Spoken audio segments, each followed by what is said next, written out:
Hi ladies, and thanks for tuning in to Pageant Professors. I'm Allie here with Prita, and we're in Chicago today talking about post-pageant exhaustion. Now, I know that it's pretty obvious you'll be exhausted working your way up to a pageant, but what a lot of people don't realize is that you'll actually be so tired when it's through. So we just want to prepare you for that and let you know that you're coming down from your pageant high and you're feeling really tired. So we want to talk about the 5 R's, what you can do to kind of fight post-pageant exhaustion. So the first one we like to call respirate, which means breathe. So you just want to breathe, it's all over, you want to relax, take it all in, whether you've won, whether you've done as well as you thought you would or not, you just need to take a minute and breathe and take it all in. Yeah, it seems like such a simple thing to do, but it's actually quite hard. You know, at the end of the pageant, especially if you maybe didn't win or didn't place as high as you wanted to, it's easy to immediately want to jump in and say, here's what I'm going to do next. The judging was rigged, yeah. Or, you know, all these emotions are going through you because you've looked forward to this, you've worked really hard leading up to this, and so sometimes that disappointment can be overwhelming. Exactly. So take a second, let it all out. You know, I've cried. Yeah, not but publicly. cry in private. Cry in private. Definitely do and that. And not a cry as in, this is terrible, how could they do it? Sure. But more as just as a stress reliever. Yeah, it's very stressful. It's a very intense weekend doing a pageant, and it's lots of fun, but you know, there are also a lot of emotions tied to it, so just take a minute. And then the second R is rejuvenation. You want to make sure that you are drinking 8 glasses of water a day. You want to make sure that you're eating at least 3 to 6 times a day and just taking care of your body because you will be very, very tired. So, and that's, you know, the eating is really important.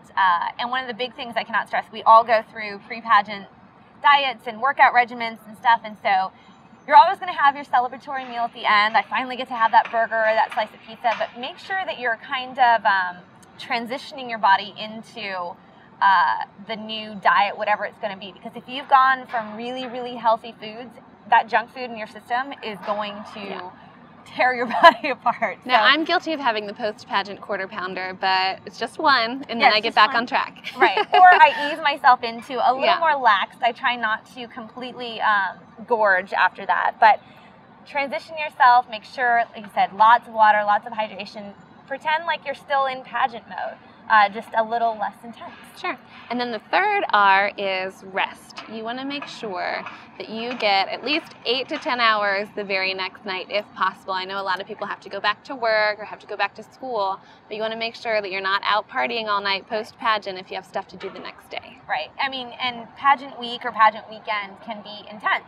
You've got rehearsals, you've got events, you've got photo shoots, so you're pretty much go, go, go, and you're running on that adrenaline and coffee or tea, caffeine for the rest of the time, but your body does need time to get off, you know, get down from that, relax itself, and just recuperate. You've had not a lot of sleep and have had lots on your mind, so don't feel bad if you get in a nice 12-hour siesta.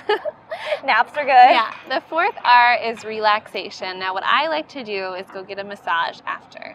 A lot of people will just kind of veg out, relax on the sofa, just kind of chill, let your mind unwind, and let your body relax. Agreed. And this is a great time if you've made a lot of friends at the pageant. This is a great time to kind of continue that friendship. They've all been through just what you have. And so it's nice to kind of create a girls' day, maybe go get your nails done or a massage or something. But even if you're just doing it at home, take the time to just de-stress. Don't look at pageant stuff. Don't try not to think about pageant stuff, and just relax and unwind. And after you're done relaxing, the very last R is reflection.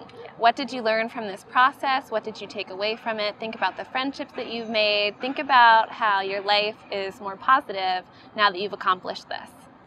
And this is important. This is an easy place where kind of the negative thoughts can come in. But it's important to keep this as a positive moment for yourself, because in order to move forward and to go on to the next step, you're really going to want to take an honest look at different things and see. I mean, sometimes there are times where you can say, hey, I did the best that I can. I don't know what I could do different. And that's totally fine.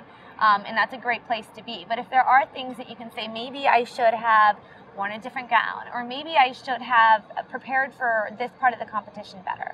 These are the times where you're really going to want to look back on your competition while it's still fresh in your mind and think about areas that you could do better in. Even if you don't think you did, quote, bad in anything, which we're sure you didn't, still taking a moment to think about how you would prepare differently, or things that you learned pageant weekend. Maybe you heard from other girls that they worked with a certain trainer, or they, did something different. You're learning from all of these girls that are also competing with you. So take some time. I've actually journaled a lot post-pageant because it's where kind of the raw emotions, and I can go back when I'm competing for my next pageant. I can go back and read that journal to kind of remember right where I was, what I was thinking, and go from there. That's awesome. And one piece of advice I would like to leave you with is during your reflection, keep it private. Don't go on Facebook and talk about how you should have won, or if you did win, don't brag too much about how you won, because it's just going to come across as a little bit strange. So keep to yourself, reflect both the positive and the negative, enjoy the journey. So again, the 5 R's are: respirate, just breathe, rejuvenate, drink that water, rest, take a nap, get a massage, relax, thank you, relax, and we just did it, reflect. I did it. Say that 5 times fast. If you have any questions, maybe you have your own ideas on how you relax or reflect. That's my new reflex. It's just gonna the 2 of those. Leave a comment in the section below. We'd love to hear from you. Have a good one. Did you know that there are some really common mistakes that girls make during the evening gown portion of their competition? Click on the link in the description below and you'll be taken to our website for a free 30-minute long training course. By the end of it, you'll learn how to avoid these common mistakes and master the evening gown portion of your competition today.